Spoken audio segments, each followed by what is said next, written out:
Hello my dear students, आज start करने जा रहे हैं contribution of atom.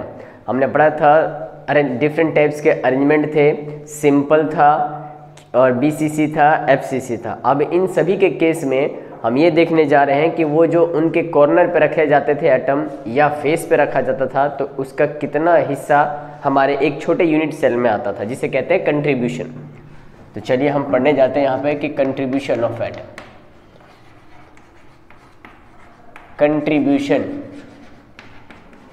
Contribution of atom, ठीक है। एटम का कंट्रीब्यूशन डिफरेंट यूनिट सेल में देखने जा रहे हैं। तो फर्स्ट अरेंजमेंट है जिसकी हम बात कर रहे हैं, कौन सा? तो प्रिमिटिव या इसी को हमने कहा था सिंपल क्यूबिक यूनिट सेल। चलिए, ये अरेंजमेंट है पहला, और इस अरेंजमेंट में हमें पता है कि एटम्स को कहाँ रखे जाते हैं, तो कॉर्नर पे।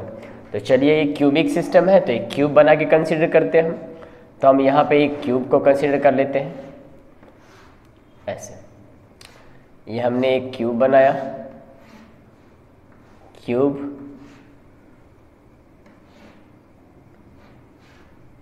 ये हमने एक क्यूब बनाया। इस क्यूब में हमें पता है कि एटम्स का अरेंजमेंट कहाँ कहाँ होता है। सिंपल के केस में तो कॉर्नर, तो हम कॉर्नर पे एटम को सजाते हैं ऐसे। देखिए, आपको ये पता होना चाहिए बाबू कि हम एक क्यूब अज्यूम करके चलिए, हमारा एक घर एक क्यूब है। एक घर हमारा है, उसके जस्ट साइड में एक घर होगा, उसके जस्ट पीछे भी होगा, और जो साइड में घर था उसके जस्ट पीछे एक घर होगा। यानी बात की जाए एक प्लेन में, तो हमने कहा कि चलिए भाई, ये हमारा 4 घर है, 4 घर। एक ये है इसके जस्ट बगल में, एक इसके पीछे और एक उसके पीछे, एक प्लेन में। इस बीच वाले कॉर्नर पर, हर एक कॉर्नर पे मैंने एक एटम को रख दिया ऐसे। आप कहेंगे सर ये तो एक प्लेन में रखता हूँ एक एटम को तो 4 हिस्सों में बट जाता है। उसी तरह ये जो एटम होगा, ये जो एटम रखा गया कॉर्नर पे, तो 4 घर तो प्लेन में है और 4 घर इसके ऊपर भी होंगे।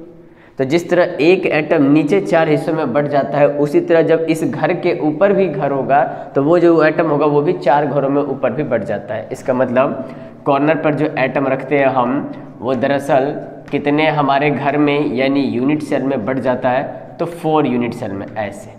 इस तरह से थोड़े थोड़े से एटम ऐसे कट के ऐसे बट जाते हैं। इस तरीके से माना जाता है कि किसी एक घर में जो एटम का कंट्रीब्यूशन हुआ वो कितना होगा। तो हम कहेंगे सर 8 हिस्सों में बट रहा है, तो जो एक एटम का हिस्सा होगा वो तो 8वां होगा। इसलिए कहा जाता है कि जब सिंपल या क्यूबिक अरेंजमेंट करते हैं तो ये जो कॉर्नर पर एटम होता है, ये हमारे एक घर में इस एटम का कितना हिस्सा, तो 8वां हिस्सा माना जाता है। इस तरीके से सभी एटम्स का हिस्सा कंट्रीब्यूशन कितना, 1/8। तो यहाँ से अब निकालेंगे, तो बताइए नाउ, तो आपसे मैं पूछूं, बताइए सभी कॉर्नर से कंक्लूड होके कितना कंट्रीब्यूशन टोटल बनता है। तो हम कहेंगे now number of effective atoms, मतलब एटम का कितना हिस्सा इफेक्टिव है हमारे एक घर में। तो टोटल हम निकालते हैं भाई कि टोटल इस इफेक्टिव नंबर ऑफ एटम को हम कहते हैं Z। आपने कहा कि सर कॉर्नर कितने हैं, तो 8 कॉर्नर, और हर एक कॉर्नर का कितना हिस्सा हमारे एक यूनिट सेल में आता है, 1/8। इस तरीके से कितने एटम हो गए, 1। पूरा का पूरा 1 एटम होता है किस में, पर यूनिट सेल में। Number of effective atom in per unit cell, एक यूनिट सेल में नंबर ऑफ एटम टोटल कितना आ जाता है, तो 1। 8 हिस्सों में बटकर आ जाता है 1। दूसरा, इसी को कहते हैं हम कंट्रीब्यूशन, और कंट्रीब्यूशन के बाद जितना टोटल एटम आता है वो कहलाता है number of effective atom. Second हम केस उठाते हैं।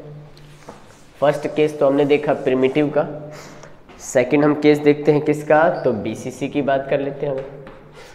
जैसे body centred cubic unit cell,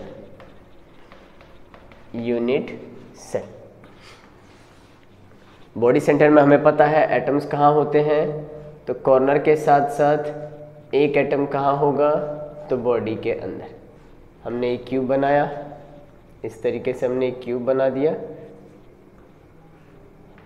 ऐसे, कॉर्नर पर तो एटम होंगे ही, और उसके अलावा एक एटम कहाँ होगा, तो बॉडी के अंदर ऐसे। अब बताइए, मैं कहूँ कॉर्नर का तो हिस्सा आपका पता है कि ये वाला हिस्सा जो है वो 1/8 होता है। अब मैं कहूँ बताइए बॉडी के अंदर जो मैंने एटम डाला है वो एटम किसी दूसरे यूनिट सेल में जाता है, तो कहेंगे सर नहीं, वो तो पूरे हमारे एक यूनिट सेल में, यानी इसका जो हिस्सेदारी हुआ, हिस्सेदारी यानी कंट्रीब्यूशन, वो कितना होगा, तो पूरा 1 होगा सर। इस तरीके से फिर पूछा जाए कि ठीक है इस अरेंजमेंट में 1/8 कॉर्नर का है, बॉडी का 1 है, तो टोटल कितने नंबर ऑफ एटम इफेक्टिव है एक यूनिट सेल में, तो हम कहेंगे कि number of effective atom, number of effective atom in per unit cell, per unit cell, जिसे हम Z कह रहे हैं, Z। तो आप कहेंगे सर अरेंजमेंट में तो एटम कॉर्नर पर है, तो कॉर्नर कितने होते हैं, तो 8, और कॉर्नर का कितना हिस्सा कंट्रीब्यूट होता है, तो 1/8, प्लस एक एटम कहाँ पर है, तो बॉडी में, उसका तो कोई हिस्सा कंट्रीब्यूट नहीं होता, इसलिए 8 से 8 कैंसिल, 1 + 1 यानी Z कितना आ गया, तो 2। तो अब आपसे पूछेगा in case of BCC the number of effective atom is equal to कितने, तो 2। In case of primitive unit cell number of effective atom 1। Contribution कितना, 1/8। बॉडी सेंटर में कंट्रीब्यूशन कितना, तो कंप्लीट 1 एटम का। 2 अरेंजमेंट हमने देखा, तीसरे की बात करते हैं। तीसरा अरेंजमेंट हम देखने जा रहे हैं।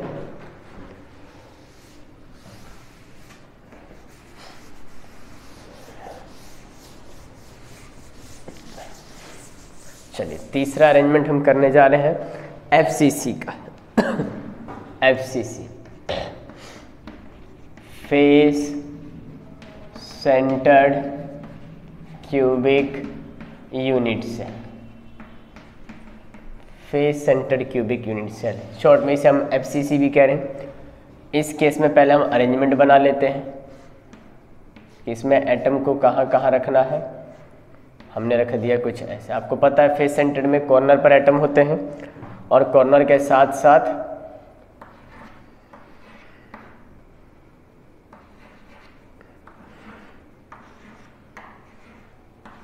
कॉर्नर पर एटम होते हैं, और इस कॉर्नर के बाद हर एक फेस के सेंटर पे एटम, तो एक यहाँ फेस सेंटर, एक यहाँ फेस सेंटर, एक यहाँ फेस सेंटर 3, एक नीचे 4, और 2 अपोजिट वाले पर, ये रहा 5 और ये रहा 6।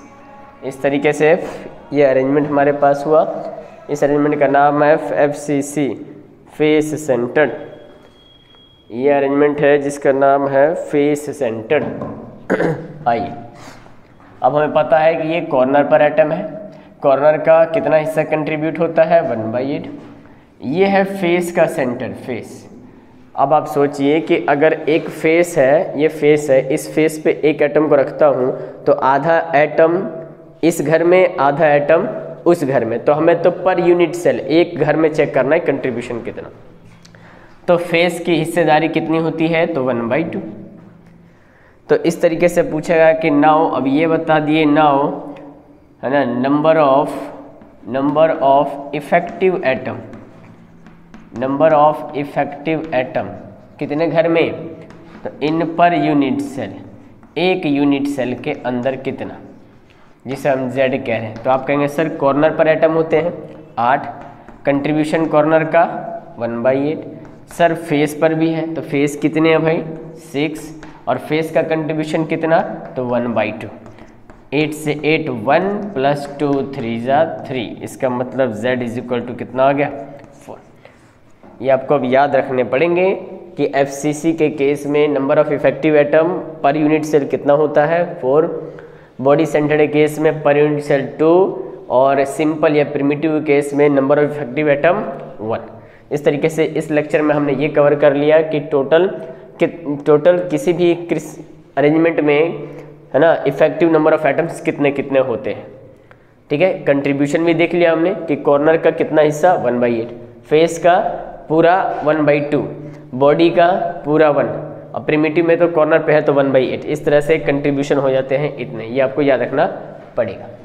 चलिए, ये हमने देखा कंट्रीब्यूशन ऑफ एटम या effective number of atoms. Next lecture में हम बात करेंगे relation between edge length and radius of atom. ठीक है, मिलते हैं नेक्स्ट लेक्चर में। Thank you.